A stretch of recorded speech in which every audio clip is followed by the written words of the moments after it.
STV 상생방송 좋아요, 구독 눌러주세요.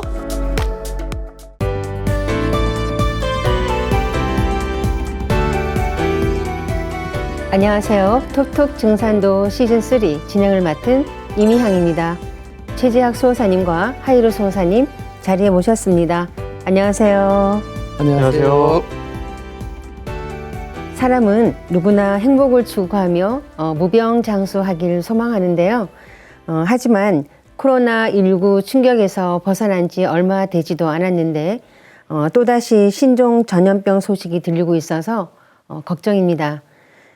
그래서 이번 시간에는 어떻게 해야 이를 극복할 수 있는지 상디님 진리로 알아보고자 하는데요. 최재학 수호사님, 코로나19는 인류에게 전염병에 대한 경각심을 일깨워줬죠. 네, 그렇습니다. 2019년 말에 중국 우한에서 발생한 이 신종 코로나 바이러스가 인류를 공격하기 시작하는데요. 이 중국 내에 여러 도시가 이제 봉쇄가 되고 또 각국에서는 중국발 항공을 차단하기 시작했지만 이 코로나 바이러스는 중국을 벗어나 전 세계로 확산되면서 그야말로 이 코로나 이 공포에 휩싸이게 됩니다. 스페인 독감 이후로 한 번도 경험하지 못한 이 팬데믹 이 사태로 인해서 인류는 너무나 취약한 모습을 이제 보이게 됩니다. 세계 곳곳에서 학교, 공연, 축제 등 많은 사람들이 모이는 것들은 다 중단되었습니다. 바로 이 코로나 유행이 심한 나라는 전 국민을 이동 통제하기도 하고 또 마을 간의 경계를 군인들이 차단하기도 하고 또 경제에도 이제 엄청난 이 피해를 주게 되는데요. 수많은 직장인들이 직장을 실직하는 이 고통을 받기도 하였습니다. 코로나 이 바이러스가 이 인류 문화의 전 영역에 큰 충격을 주었고 또 아물기 힘든 이렇게 상처를 주었는데요. 우리가 흔히 말하는 이 첨단을 자랑하는 인류 문명이 눈에 보이지 않는 이 미세한 바이러스에 허무하게 당한 것입니다. 그런데 이 코로나 바이러스, 이 코비드19는 앞으로 다가올 더 큰 전염병과 비교한다면 작은 병에 불과하다는 것이 우리를 더욱더 두렵게 하고 있습니다. 하이루 수호사님은 코로나 현장에서 직접 이렇게 사람들을 치료하셨죠. 정말 힘드셨을 텐데요. 그때 상황은 어땠나요? 네, 뭐 다들 힘드셨는데 그때 이제 저희 의료진들은 이제 답답한 방호복을 입고 이제 발열 환자들을 이제 진료를 했었고 다른 증상으로 왔어도 이제 코로나 감염 여부를 감별해야 되니까 다 이렇게 코를 찔러야 됐고 그 다음에 이제 입원이 필요할 경우에는 환자랑 보호자도 다 이제 코로나 검사도 다 해야 됐고 그리고 수술을 하거나 뭐 이런 거 할 때도 좀 제약이 많았던 시절이고요. 그다음에 뭐 면회가 잘 안 되고 하니까 환자가 이렇게 뭐 사망을 하더라도 보호자들이 이제 좀 면회도 안 되고 그래서 좀 쓸쓸하게 그때 이렇게 임종을 이제 했던 분들도 많이 있었고 그때 의료진들이 많이 이제 고생을 했었던 기억이 납니다. 어쨌든 그런 이제 시기를 거치면서 이제 저희가 이제 추산하기로 코로나의 어떤 치사율, 치명률은 그래도 1%, 100명 중에 1명 정도 죽었는데 근데 그 코로나가 이제 사회 경제에 미친 영향력은 100%에 가까웠다 이렇게 저희가 평가를 하죠. 이제 코로나는 이제 사회 전 영역의 삶의 방식을 앞서 그 최재학 수호사님 말씀하신 대로 완전히 이제 바꿔버렸는데, 그러니까 1918년 스페인 독감 이후로 인류는 최악의 감염병 사태를 이제 겪은 거예요. 그러니까 1918년에 스페인 독감이 터졌는데 2019년에 이제 코로나19가 터졌으니까 딱 100년 만에 이제 지구촌을 뒤흔든 사태거든요. 그래서 그 당시에 이제 안토니우 구테우스 유엔 사무총장이 말하기를 전 세계가 2차 세계대전 이후 가장 큰 도전에 직면했다라고 평가했었고요. 근데 이제 지금부터 할 얘기는 코로나가 이제 끝이 아니라는 거죠. 그래서 미국의 수의학자인 마크 제롬 월터스는 그에 져서 에코데믹에서 뭐라고 했냐면 인류의 그 지구 항면인 자연의 순환 과정 파괴가 신종 감염병 등장과 감염병 확산의 주범이라는 겁니다. 그러니까 바이러스나 이런 질병은 그 근원이 되는 환경 파괴에 대한 어떤 문제의식, 각성이 있어야 된다는 것이죠. 그래서 신종 감염병이 계속해서 출현할 거라는 얘기예요. 그러니까 그래서 만약에 코로나19 바이러스보다 더 강하고 위급한 질병 대란의 거센 파도가 어느 날 갑자기 닥쳐와서 우리의 생명과 가정을 휩쓸어 버린다면 그때는 진짜 아까 말씀드렸던 코로나19의 그 치명률 1%와는 비교도 안 되는 엄청난 재앙이 터지게 되는 거고, 그러니까 우리가 아무리 이제 원대한 꿈과 열정을 가졌다 하더라도 모든 게 올스타 한순간에 허망하게 무너지고 말 거라고 이제 예상하고 있습니다. 네, 지금은 병의 대세를 우리 모두의 생존 문제로 절박하게 인식하고 그 해결책을 찾아서 실천해야 될 때인데요. 그런데 최근 들어 수많은 이런 신종 전염병이 창궐하는 이유가 무엇일까요? 네, 21세기에 들어선 오늘날 이 인류가 박멸하려고 하면 할수록 점점 더 이 진화하는 이 미생물들, 이 병원체들이 이제 변종을 거듭하면서 더욱더 강력하게 이제 우리 삶에 이제 침투를 하고 있습니다. 그래서 이제 전문가들이 이 최악의 시나리오를 이제 외치는 가운데 인류는 이 과거 문명 발전에서 겪어보지 못한 다른 차원의 병을 이제 맞이할 수밖에 없는 상황에 치닫고 있는데요. 그 원인을 우리가 살고 있는 대자연과 인간 사회 또 인간의 마음 등 모든 것이 이제 깊이 병들어 있기 때문이라고 합니다. 자, 이 생명의 어머니인 이 지구는 인간과 만물 또 생명에 이 절대적인 영향을 미치지 않습니까? 그런데 이제 이 생명의 근원이 천지가 병들면 결국 인간도 살기 어렵다는 것입니다. 환경이 오염되면 그 오염된 공기와 음식 또 인간 생명이 치명적인 영향을 받는 것은 아주 필연적인 이치라고 생각합니다. 미국 코넬 대학의 연구진은 이제 전 세계의 사망률의 40%는 바로 수질, 공기, 토양 오염 때문이라고 이제 말하고 있습니다. 그리고 피멘텔 교수는 심각한 이 환경 문제는 질병 발생에도 큰 영향을 미친다고 말하고 있습니다. 천하가 모두 병들었다고 하신 상대님 말씀이 생각이 나는데요. 구체적인 발병 사례가 있나요? 네, 있습니다. 이 신종 전염병 발생하고 창궐 하는 것은 이제 지구 온난화 같은 이 기후의 변화의 영향으로 큰 것이 이제 알려지고 있는데요. 이 기온이 올라가면 병원체 활동이 촉진되기 때문입니다. 2016년 이 시베리아 극지방이 해빙되면서 거기 얼음 속에 있던 탄저균이 살아서 술록이 이 떼죽음을 당하는 사건이 발생하게 됩니다. 그리고 오늘날 인류가 자연을 무분별하게 개발함으로써 인간이 야생동물과 접촉할 기회가 많아지면서 동물에 기생하던 이 바이러스가 사람을 감염시키는 인수공통 감염병이 발생 확률이 이제 높아지고 있다는 것입니다. 하나의 예로 밀림 깊숙이 살고 있는 이 원숭이에 기생하던 에이즈 바이러스가 사람에게 이제 옮긴 것입니다. 더욱 이러한 바이러스가 이제 신종 바이러스로 변환하면 치명적인 이제 감염병을 일으킬 수 있기 때문에 여기에 대한 이제 대비가 필요하다는 것입니다.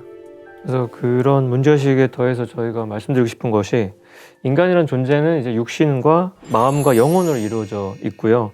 인간의 몸과 마음은 이제 하나라는 우리 상식으로 알고 있는데, 그러니까 병을 말할 때 마음을 빼놓고는 몸의 병을 말할 수 없다는 거죠. 그래서 마음의 병이 오히려 육신의 병보다 더 무서울 수 있다고 요즘에는 이제 얘기를 하고 있어요. 양자의학의 세계에서.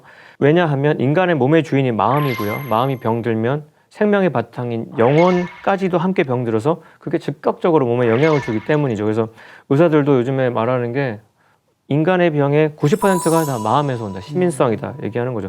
약을 써도 안 들을 때. 몸의 문제가 아니라 마음에 기원을 한다는 거고, 그럼 마음의 병이 어떻게 몸의 병으로 이어지는 거냐, 이걸 연구를 많이 하는데, 사람이 이제 스트레스를 받죠. 스트레스를 받으면 아드레날린 같은 호르몬이 이제 뇌에서 분비가 되는데, 이 성분을 분석해 봤더니 살모사의 독과 같더라 이거예요. 맹독, 뱀한테 물린 거랑 똑같더라는 거예요. 그러니까 브루노 클로버 박사가 보고한 사례를 또 보면은 악성 이제 림프샘 암에 걸린 한 환자한테 크레바이오젠이라고 말의 장애에서 추출한 어떤 성분이 있는데 그 약을 투여해달라고 부탁을 한 거예요. 왜냐면 그 약이 이제 효과가 좋다는 얘기를 듣고, 근데 약을 투여했더니 기적적으로 그 커다란 종양이 이제 사라졌죠. 그러니까 의사들도 놀랐어요. 그런데 또 그 환자가 우연찮게 크레바이오젠이 가짜라는 의학 기사를 봅니다. 보자마자 바로 암이도 재발을 한 거예요. 그걸 이제 보고 이제 의사가 이전보다 이제 2배나 더 강력한 새로운 버전의 크레바이오젠이 있다고 얘기하고 그 주사를 했더니 종양이 녹았어요. 근데 사실은 그때 그 의사는 그냥 물을 주사한 거였거든요. 근데 환자가 다시 건강해져가지고 2달 동안 아무 탈 없이 이제 병원 외래를 다녔는데 다시 또 기사를 봤어요. 크레바이오젠이 아무런 효과가 없다고. 그 기사를 보자마자 그 환자가 이틀 후에 죽고 말았다는 그 케이스 리포트가 있습니다. 그러니까 인간의 마음은 인체에 즉각적인 영향을 준다는 거예요. 그러니까 여기서 이제 짚고 넘어갈 것이 우리가 흔히 알고 있는 그 플라시보 효과라는 게 뭐냐는 건데, 이제 플라시보라는 것이 활성 성분이나 치료 효과가 없는 가짜 약, 위약을 복용했는데도 불구하고 환자가 증상이 좋아지는 경우에 믿음이라고 하는 보이지 않는 약이 몸과 마음의 생존반을 바꾸는 효과. 이게 이제 이 질병 대란의 시점에서 좀 각성해야 될 하나의 효과다 말씀드리고 싶네요. 건강한 신체에 건강한 마음이 깃든다고 하는데요. 건강한 마음을 유지하면 건강한 신체가 된다고 볼 수 있겠군요. 지금 이 현대 문명이 저지른 이 생태계 파괴, 이 환경 오염, 그것들이 이제 그 어느 때보다 지금 심각한 상황인데요. 더 심각한 것이 이제 인간의 마음병 때문에 이 지구촌의 인류가 이제껏 경험해 보지 못한 큰 병이 일어날 수 있는 최적의 어떤 환경이 만들어지고 있다는 것입니다. 미생물 이 병원체도 더욱더 사실 강력해지고 있고요. 또 인간 마음의 병도 더 깊어져서 갈수록 또 인간 면역체가 약해지고 있는 건데요. 예를 들어 이제 어항 속에 물이 썩으면 그 속에 있는 물고기가 모두 병들지 않을 수 없는 것처럼 인간이 생존하는 이 지구 환경이 이제 병들어서 앞으로 이제 어떤 첨단 의학으로도 원인과 처방을 전혀 알아낼 수 없는 괴질병이 이제 창궐 하여 대병난이 일어나게 된다는 것입니다. 네, 상제님께서는 앞으로 소병, 대병이 들어온다고 하셨는데요. 그 대병을 말씀하시는 거군요. 네, 그렇습니다. 이제 앞으로 일어날 병은 이 순식간에 인명을 앗아가 버리는 인류가 한 번도 경험해 보지 못한 전혀 이제 새로운 병, 어떻게 써볼 수 없기 때문에 이제 괴질병이라고 이제 말하고 있습니다. 이처럼 이 병은 이제 한마디로 이제 현대 문명을 총체적으로 이제 무너뜨리는 대병이다. 이제 소병과 대병할 때 이 대병이다는 겁니다. 지난날 우리가 이제 경험했던 이 바이러스나 박테리아 감염으로 일어나거나 또 사스, 인플루엔자, 또 흑사병, 에이즈 같은 이 전염병, 그리고 이제 유전적인 이 결함 때문에 오는 질병은 작은 병, 이 소병에 불과하다는 것입니다. 전문가들이 이구동성으로 오늘날 인류가 처한 위기를 현대 문명의 총체적 붕괴와 또 새로운 문명의 출발점으로 이제 진단하고 있다는 것입니다. 이때는 우리에게는 이 다가올 병의 대세에 깨어 있는 눈으로 이 지켜보는 것이 무엇보다 중요합니다. 그래서 이제 상제님께서 천지대세에 밝으면 살 기운이 있고 천지대세에 어두우면 죽을 기운 밖에 없다고 말씀하셨습니다. 앞으로 출현할 그 새로운 문명이 바로 상제님께서 지상에 열어주시는 후천 가을 상생의 문명이죠.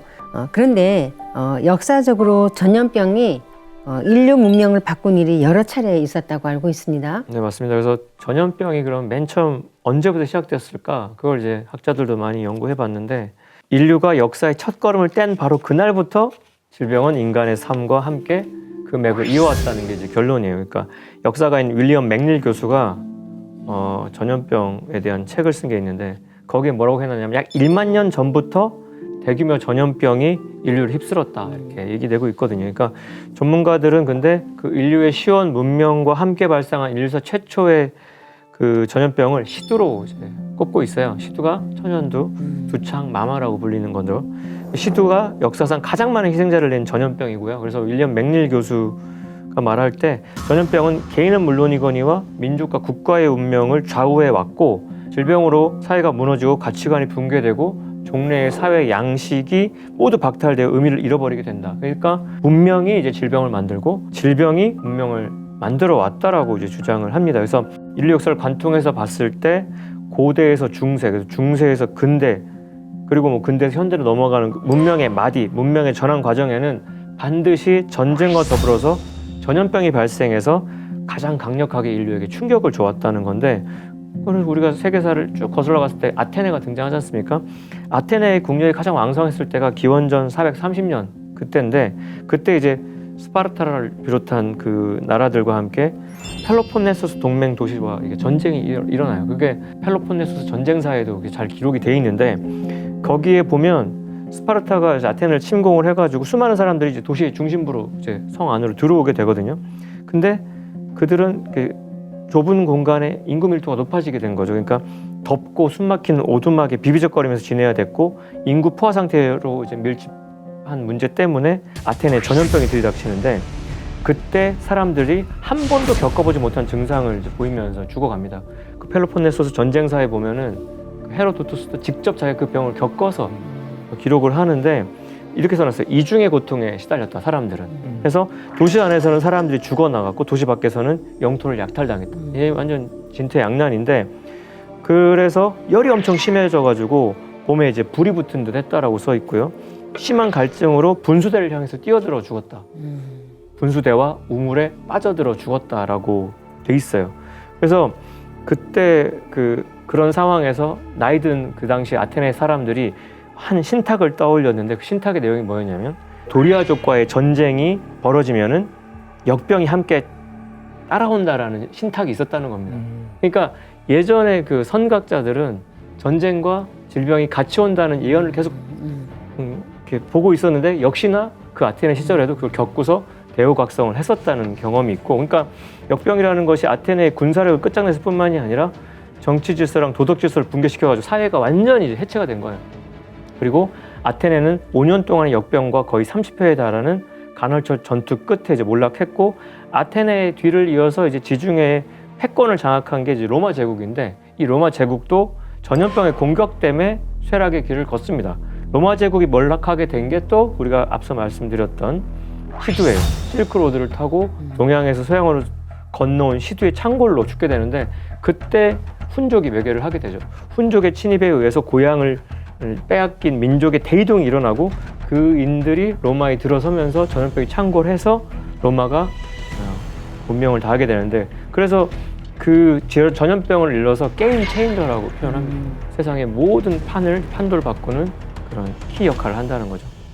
하수사님 금방 이제 아테네에 벌어진 이 상황을 말씀해 주셨는데, 이거 기이할 정도로 이 흡사한 것이 또 다른 전염병이 있습니다. 그것이 바로 이제 서양 중세를 무너뜨린 흑사병입니다.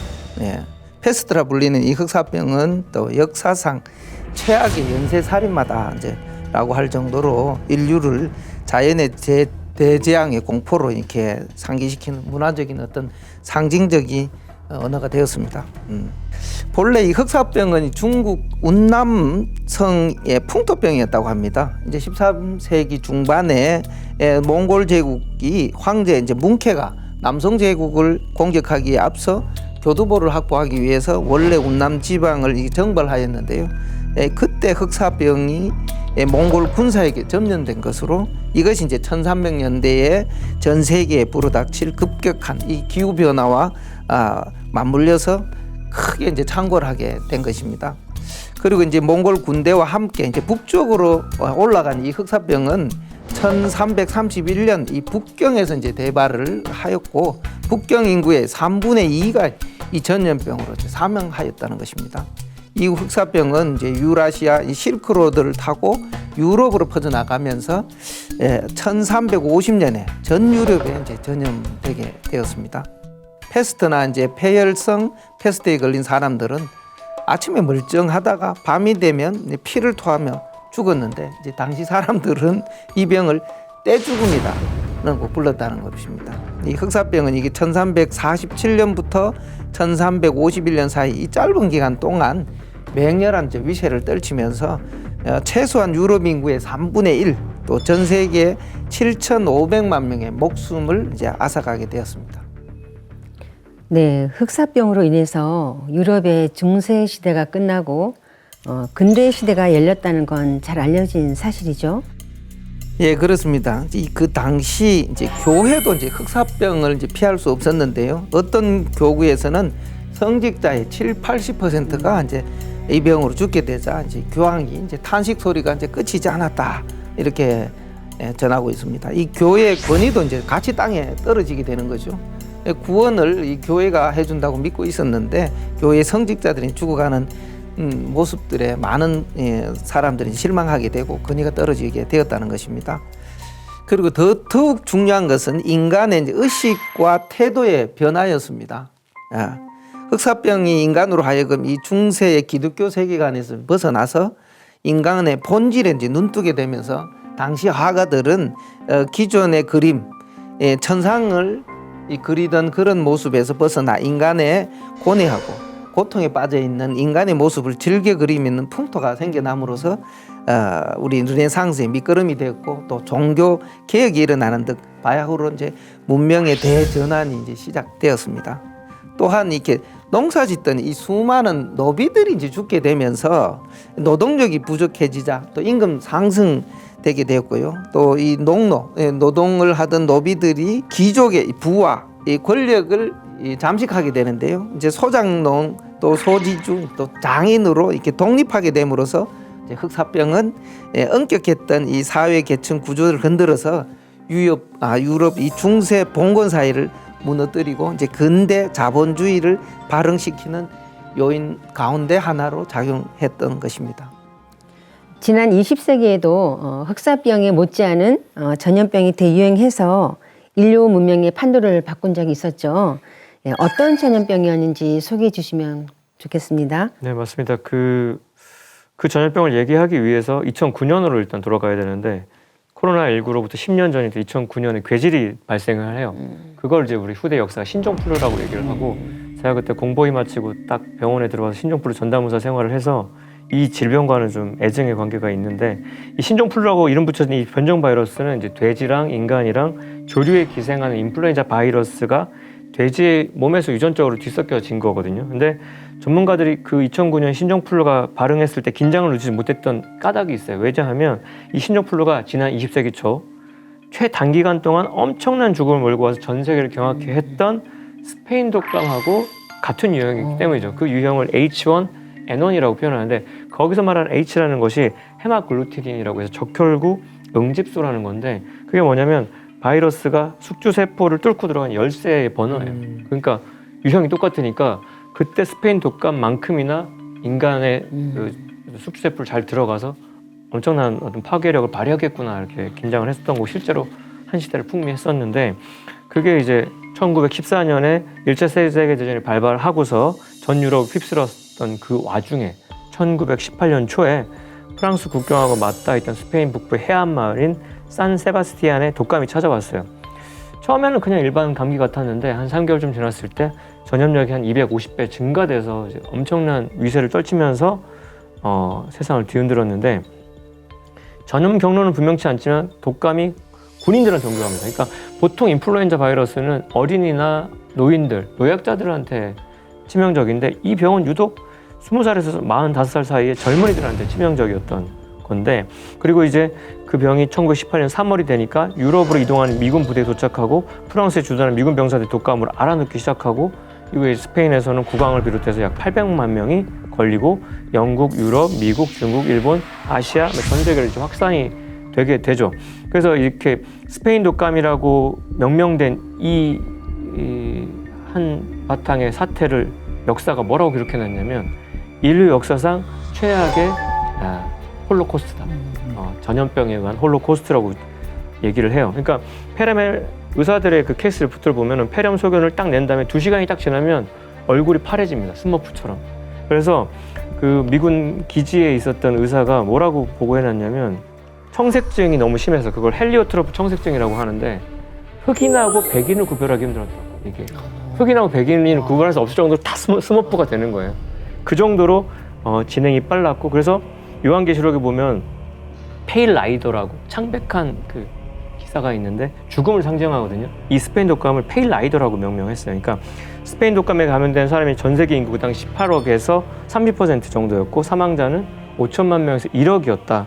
인도에서만 2천만 명이 사망했다. 그러니까 1차 세계대전에서 전쟁을 죽은 사람이 1,500만 명인데 전쟁으로 죽은 사람 수보다 10배나 많은 사람들이 독감으로 목숨을 잃었던 겁니다. 그래서 그 당시에 뭉크 같은 화가는 자화상을 그려요. 건장했을 때 모습이 있고 도세해가지고 완전히 피폐한 모습이 있고 뭐 클림트 같은 화가는 그때 다 죽어버리고 그랬던 게 스페인 독감입니다. 제1차 세계대전이 막을 내린 것도 스페인 독감의 영향이 컸다고 알고 있는데요. 스페인 독감은 우리나라에도 창궐해서 많은 사람들이 목숨을 잃었죠. 네, 맞습니다. 그래서 당시 일제 치하에 있었던 한반도에도 대유행의 재앙은 피할 수 없었다. 그래서 스페인 독감이 이제 1918년 9월에 러시아에서 시베리아 철도를 타고 한반도, 우리나라 조선을 덮쳤는데 그 해 1918년 11월 11일자 매일신보를 보면은 각급 학교는 일제 휴교하고 회사는 휴업하고 농촌에는 들녘의 이근별을 거두지 못할 정도로 상여 행렬이 끊이지 않았다고 돼 있고 그 당시 이제 조선 팔도의 민심을 흉흉했죠.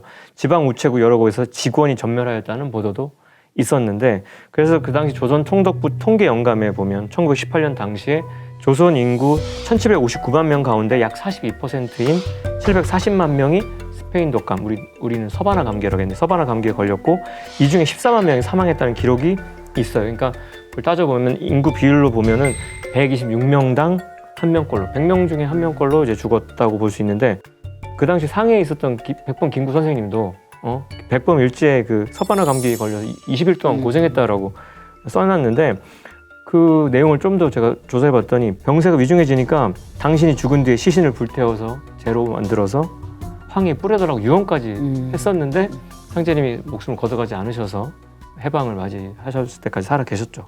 전 세계가 이제 스페인 독감으로 이 공포에 떨고 있을 때 우리 대한민국 이 조선도 이 국가 경영에 차질이 생길 정도로 이제 큰 타격을 입었지만 당시 이제 상제님의 이 무국대도를 받드는 1천만 이 구도자들은 이 상제님께서 내려주신 태열주를 위력을 체험하는 시간이기도 하였습니다. 1918년에 이제 스페인 독감이 이제 우리나라에 들어왔지만 무려 13만 명이 아까 죽어 넘어갔다 이제 이렇게 말씀하셨는데요. 하지만 그때 이제 독군들이 태열주를 읽으면서 살아나는 거를 보면서 태열주를 읽으면 살 수 있다는 이제 소문이 퍼지기 시작해서 너나 나 할 것 없이 모두가 이제 태열주를 따라 읽으면서 수많은 사람들이 태열주의 은혜를 크게 입게 됩니다. 그 당시 이제 조선 총독부 공식 통계만 보더라도 불과 몇만에 그쳤던 이 신도들이 숫자가 무려 600만 명. 그 당시 총 인구가 1,780만밖에 안 되는데 700만 또 공식적으로는 지금 600만까지 다다랐다는 것이 얼마나 많은 사람들이 태열주를 읽으면서 건강해졌는지를 알 수가 있습니다. 암울한 일제 강점기에 우리 민족이 상제님의 대도 진리에서 생명의 조화를 체험하고 구원의 빛을 발견했던 거군요.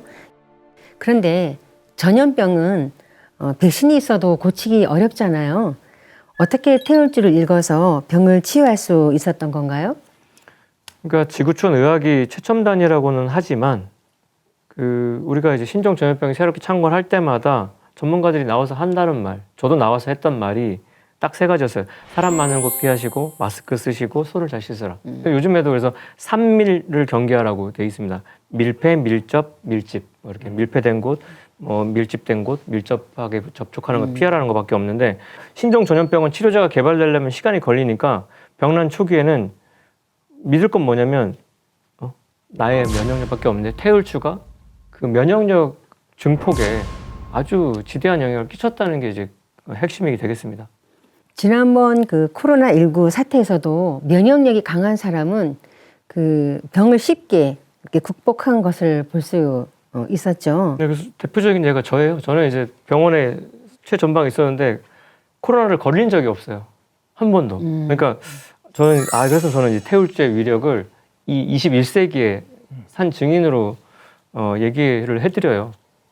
그래서 만병의 근원이라고 하는 게 우리가 한의학적으로는 담과 음이라고 얘기를 합니다. 그래서 담이라고 하면 열, 화기 때문에 생성되는 거예요. 노폐물 같은 거고 음이라고 하는 건 수기가 제대로 통하지 않아서 생기는 혼탁한 액체 같은 겁니다. 그러니까 세월이 흐르면은 우리 몸에 이런 누릿한 담과 음이 오장육부를 덮게 되거든요. 그러면서 온몸이 노쇠하고 망가지는 건데 결국 사람이 죽는다고 하는 행위는 목에 담이 차가지고 숨 못 쉬어가지고 우리가 담결렸어라고 흔히 말하는 그런 것이 죽음까지도 이제 가게 하는 건데 그러니까 건강하게 오래 살려면 담을 이제 잘 내뱉어야 됩니다. 숨도 잘 들이쉬고 내뱉어야 되겠지만 근데 담을 자연스럽게 배출하는 방법이 뭐냐면 그게 호흡을 잘 하면서 하루에 뭐 30분, 40분 수행을 계속하면서 그날 축적된 담을 이제 쏟아내는 거. 그래서 상제님도 수도 공부하실 때 아예 방구들 뜯어내놓고 담을 뱉으셨다고. 그 청명한 하늘을 가로막는 구름 같은 게 담이라고 하셨으니까. 그래서 그걸 딱 뱉고 나면은 진짜 우리 뭐 가래 같은 거 뱉고 나면 너무 이제 개운하지 않습니까? 그 한순간 몸이 맑아져서 가볍고 머리가 어떻게 맑아지냐면 깨끗한 계곡물, 우리 한여름에 맑은 계곡물 보듯이 맑아지거든요. 이렇게 수행이 근본적으로 우리의 몸을 정화시킨다는 이야기를 다시 한번 강조드리고 싶습니다. 네, 뭐 수행이 몸에 좋다는 건 이미 널리 알려져 있는데요. 상님께서는 가을 개백기에 질병 대란을 극복할 수 있도록 태을주 주문을 내려주셨죠. 네, 맞습니다. 이 오늘날 이 선천 상극 시대를 살아가는 사람들의 대부분은 이 천지 부모와 단절되어 이 생명의 근본을 잃어버렸기 때문에 천지 주인이신 이 상제님께서 친히 이제 인간으로 오셔서 온 인류에게 이 생명의 근원인 이 천지와 하나 되어 천지의 생명력을 회복하고 또 병난 계백을 극복할 수 있는 태을주 문화를 열어주셨습니다. 본래 인간과 만물은 동일한 하나에서 비롯되었습니다. 그렇기 때문에 서로 참된 소통을 하면 마음이 하나가 될 수 있는데요. 인간과 하늘이 땅과 하나가 될 때 거기에 무한한 이 생명의 조화가 이제 일어나게 됩니다. 이제 훔치 태을천 상훈군 훔리치아도래 훔리함리 사파하, 바로 이것이 이제 20세기 초 1천만 구도자들이 일제 핍박 속에서도 읽고 또 읽고 이렇게 해서 숱한 기적을 이제 체험한 태을주입니다. 상제님께서는 약은 곧 태울주니라 이렇게 말씀하시면서 당신의 도법을 받드는 이 창생에게 친히 전해주신 이게 생명의 성약이라고 말씀드릴 수 있습니다. 태울주는 이 20석자로 이루어진 신령한 주문이며 또 조화 성령을 체험하게 하고 생명 수를 내려받는 것과 같습니다. 우주 가을 개백기에 수많은 이 척신과 원신이 있는데요. 이게 이제 가을밤, 우주의 가을철이 되면 서신이 되어서 일시에 이 대란 질병을 일으키게 됩니다. 오직 이 천지신명을 뜻대로 할 수 있는 이 증산 상제님, 이 3개 우주 대권을 가진 상제님만이 다스릴 수 있다고 말씀드리고 싶습니다. 그래서 이런 엄청난 주문을 조금 이제 과학적으로 한번 풀어보자면은 그 우주의 본성은 이제 움직임이라고 합니다. 무브먼트. 천지를 가득 채운 기의 움직임, 그걸 그래서 진동이라고 해요. 바이브레이션. 그리고 만물의 본성, 곧 생명의 움직임인 진동은 뭘로 드러나느냐? 소리로 드러납니다. 사운드.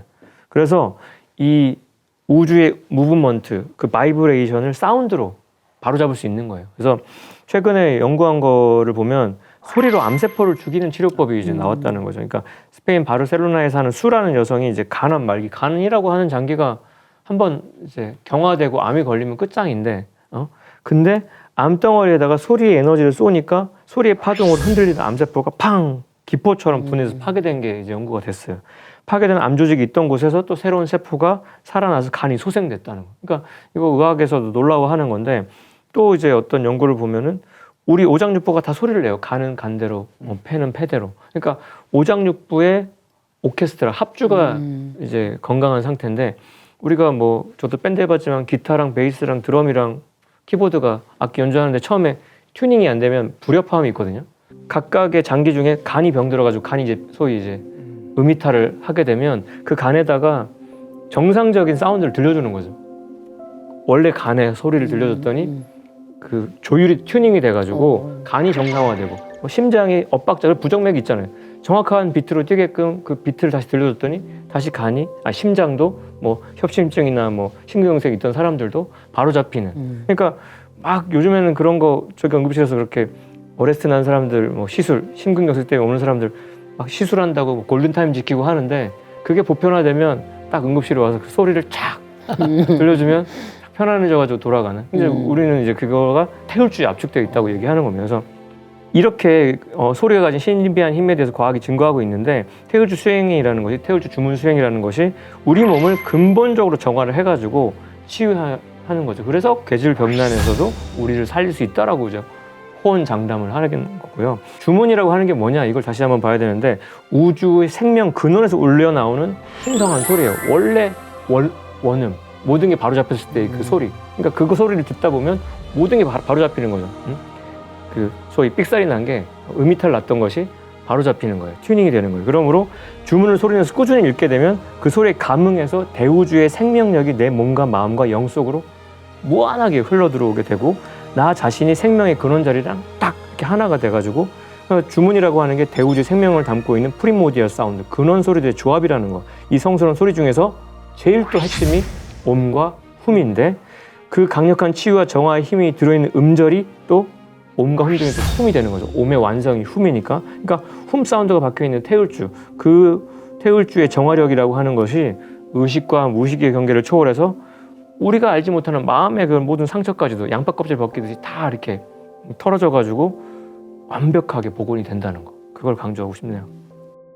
세상에는 수많은 주문이 있는데요. 그럼에도 상제님께서 태울주를 친히 내려주셨다는 건 특별한 의미가 있을 텐데요. 태울주가 어떤 주문인지 좀 더 설명해 주시면 감사하겠습니다. 네, 이 태울주의 첫 부분이 이제 훔치입니다. 야, 이것은 이제 우주의 생명의 근원을 찾는 소리입니다. 이제 신도 세계의 조화와 또 내 몸을 직접 연결해주는 이 천지의 성령을 받아내리는 이제 신성한 소리다 이렇게 정의 내릴 수 있는데요. 상제님은 훔치에 대해서 이렇게 말씀해 주셨습니다. 자, 훔치는 천지 부모를 부르는 소리니라.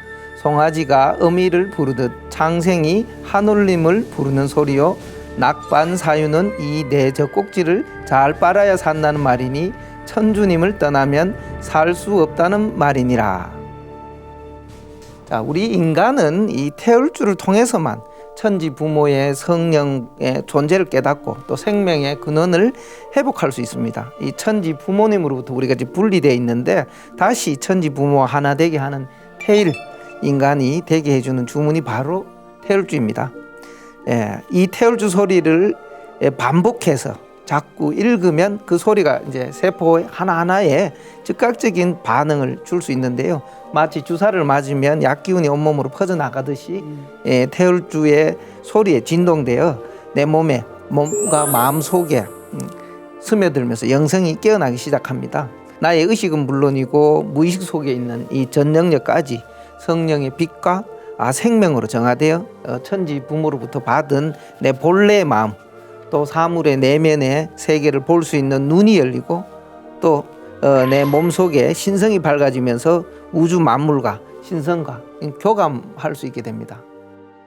네, 태울주가 어떤 주문이라는 건 알겠는데요. 그런데 인류가 병난 기벽을 극복하기 위해서 상제님께서 내려주신 태울주를 꼭 읽어야만 하는 이유가 무엇인가요? 이렇게까지 설명했는데 안 읽으면 진짜 좀 저항이 센 사람들인데 다시 그래서 한번 말씀을 드려보면은 상제님께서 태울주는 구축병마주다 이렇게 말씀하셨습니다. 모든 병마를 축출해서 병마로부터 구해내는 주문이라고 하셨고 내가 이 세상의 모든 약기운을 태울주에 붙여놨다. 만병통치 태울주다. 그렇게 말할 수 있는 그 윗격을 가진 분도 없거니와 그분이 돌돌 말아서 하나에다가 딱 집약해놨다는 거가 마치 우리가 모든 정보를 하나의 그 USB에 담아서 그만 전해주면 그 자료가 다 넘어가듯이 그 정도로 이제 이해해 주시면 좋겠는데 모든 병은 이제 수기와 화기의 균형이 깨져서 생기는 거라고 얘기가 되는데 상제님께서는 이 태울주를 일러서 수기저장 주문이니 병이 범치 못한다.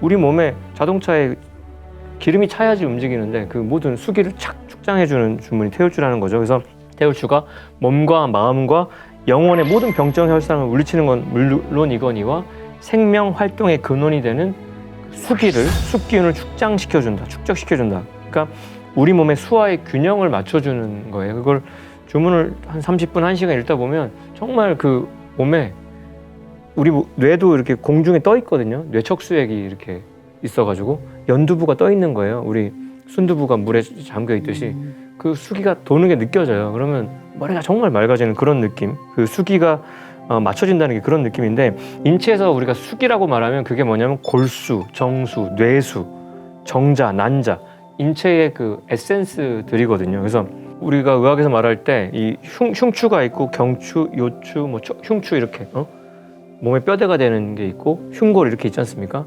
거기서 면역 세포도 다 나오고 초마다 100만 개에서 200만 개의 적혈구가 계속 생성이 돼요, 뼈에서. 그 아까 말했던 그 골수, 정수, 뇌수에서. 그러니까 우리가 태울주를 읽으면 거기서 무한히 그 생성되는 그 작용이 계속되니까 우리는 계속 병들고 노화되는데 그거를 빨리 없애고 새롭게 재생되는 게 많아지니까 우리가 계속 팔팔해질 수밖에 없는 거죠. 계속 그러니까 젊어집니다. 저도 뭐 요즘에 수행을 계속 하다 보니까 계속 젊어지고 있어요. 그거는 그냥 얼굴로 증명하는 거예요. 그건 젊어지셨어요. 젊어지고 있어요. 해보라는 거예요, 진짜. 저도 그렇게 될 줄 몰랐는데. 그래서 태울주는 우리 몸의 정을 축장케 해서 면역 기능을 강화시키고 신을 명화시켜서 천지의 성령을 접해서 신도를 통하게 한다. 우리 모든 종교인들이나 뭐 수행자들이 도통하고 싶어서 난리인데 그 또한 태울주 가만히 읽다 보면 자연히 따라온다는 거죠. 그래서 천지의 성령과 수기를 받아내려서 일체의 삿된 기운을 정화시키고 인간의 몸을 불멸의 선체로 만들어 줘버립니다. 그러니까 죽지 않아요. 죽음이란 게 없어요. 인간의 그 생로병사에서 그 병과 사가 사라지게 만드는 그런 기존의 그 통념을 뛰어넘는 아주 고차원적인 깨달음이 스물석자, 이 스물석자에 그냥 들어있다는 거 얼마나 쉽습니까? 애들도 할 수 있는 거. 애들이 더 잘하죠. 그래서 이렇게 해서 개벽기에 나를 살리고 남을 살리게 된다. 태울주는 그래서 심령과 혼백을 안정케 하여 성령을 접하게 하고 신도를 통하게 하며 천하창생을 건지는 주문이라고 명명백백하게 말씀드리는 겁니다.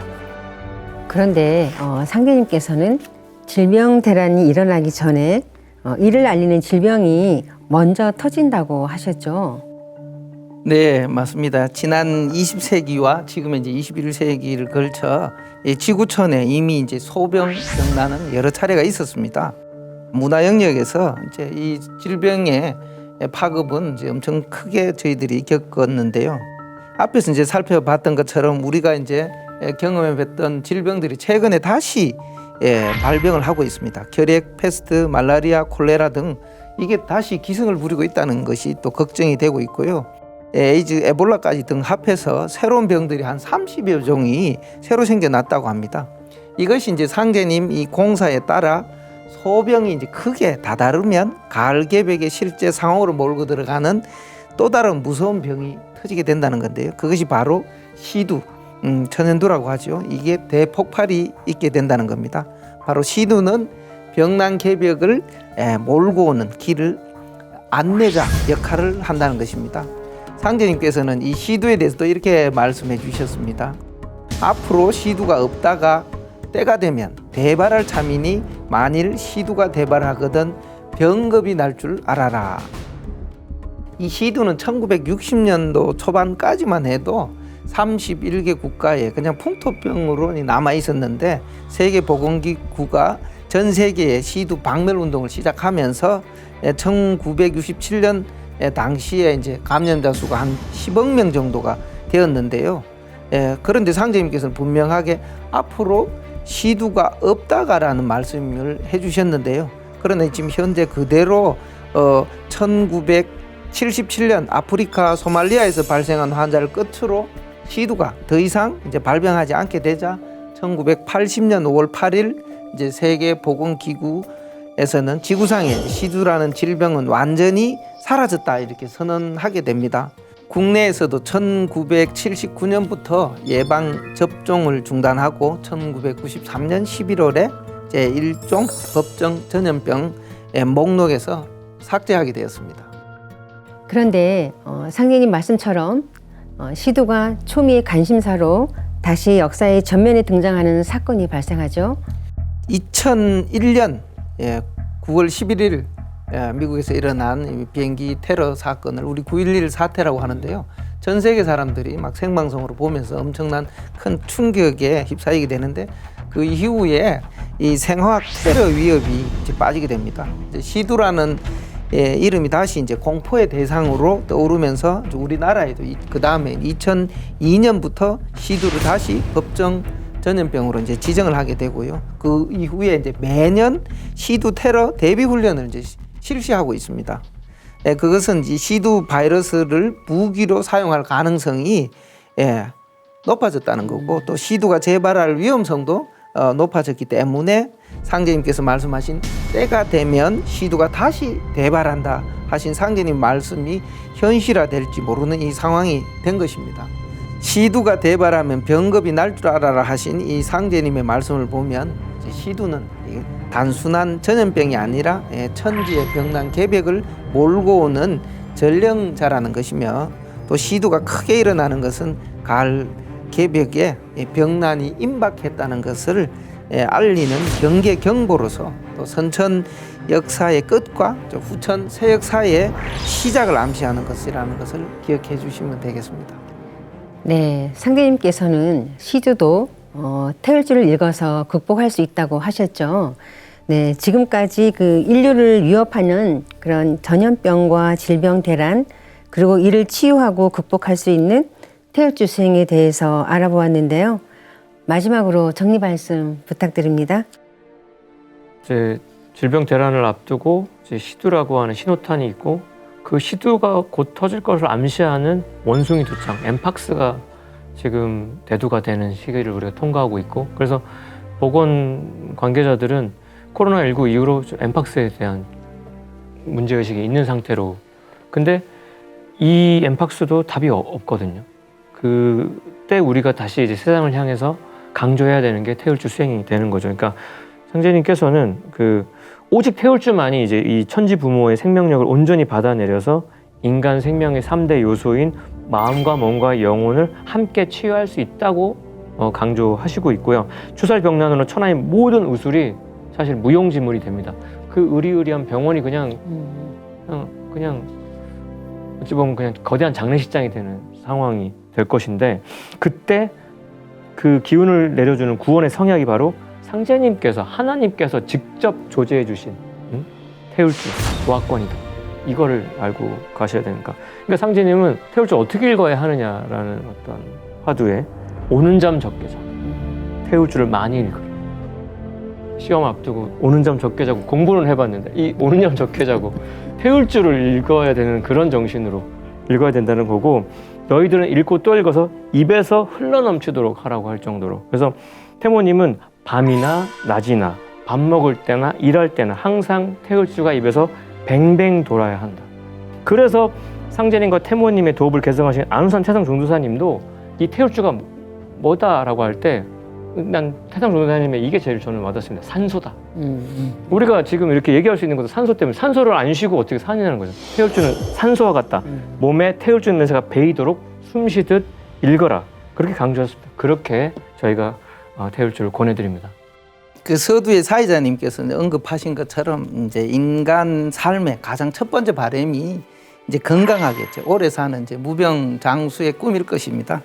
우리 인류는 그 꿈을 이루기 위해서 이제 종교인들은 이제 수행과 기도로 또 과학자들, 또 의학자들은 또 많은 의학적인 발전을 거듭해 오면서 무병장수를 꿈꿔왔지만 현실적인 상황은 사실은 거기에 이제 미치지 못하는 겁니다. 그래서 요원한 바람으로 이제 그치고 있는데요. 하지만 하나의 문이 닫히면 하나의 문이 열린다는 이런 말이 있습니다. 그것처럼 이 스페인 독감이 전 세계를 충격으로 몰아넣을 때 바로 1918년 조선에 들어온 이 스페인 독감을 문 닫게 한 상제님이 내려준 성약 이 태울주로 조선인들이 이 생명을 지켰던 것처럼 2019년 다시 대한민국 땅에 코로나 바이러스가 발병할 때 바로 정산도에서는 무병장수, 후천조화, 신선도통법을 전수하기 시작했다는 겁니다.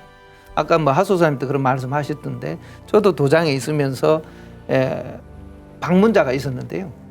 그 방문자가 한 30분 정도 얘기하고 나니까 그분이 가고 나서 갑자기 열이 오르기 시작하더라고요. 얼굴이 화끈화끈하고 좀 이상하다 싶어서 체온계를 재보니까 37.5더라고요. 이거 코로나구나. 근데 이제 그 자리에서 바로 앉아서 이제 우리 수행법에 진식호흡이라고 있습니다. 딱 10분 하니까 제 스스로 느끼게 됐더라. 체온이 떨어진 거를. 그래서 다시 재보니까요. 다시 정상으로 딱 돌아오더라고요. 이게 저도 이제 수행을 하면 할수록 자신감이 생겨요. 어떠한 병도 나을 수 있다는 그냥 상제님의 말씀, 도전 속에 있는 말씀이 아니라 내가 체득하게 된다라는 것을 좀 강조 드리고 싶습니다. 그래서 이제 아직도 참여하고 있지 못하는 우리 방송 시청자분이 계시다면 오늘 당장 이 상생방송 이 동방신선학교를 보시면서 따라 하시든지 아니면 지역 도장을 방문해서 체계적인 수행 지도를 받아서 내 몸을 지키고 내 가족을 지키고 더 나아가 이웃에게 도움 주는 그런 삶을 사시기를 지금 축원해 봅니다. 지금은 대자연의 큰 계절이 여름에서 가을로 넘어가는 하추 교육기로 인류 문명이 생장 과정을 끝내고 성숙 통일을 향해 나아가는 중대한 분기점인데요. 상인님께서 내려주신 천지조화 주문 태열주를 읽어 질병 대란을 극복하고 우주 가을철의 주인공이 되시길 바랍니다. 톡톡 증산도 시즌3 지금까지 시청해주신 시청자 여러분 감사합니다.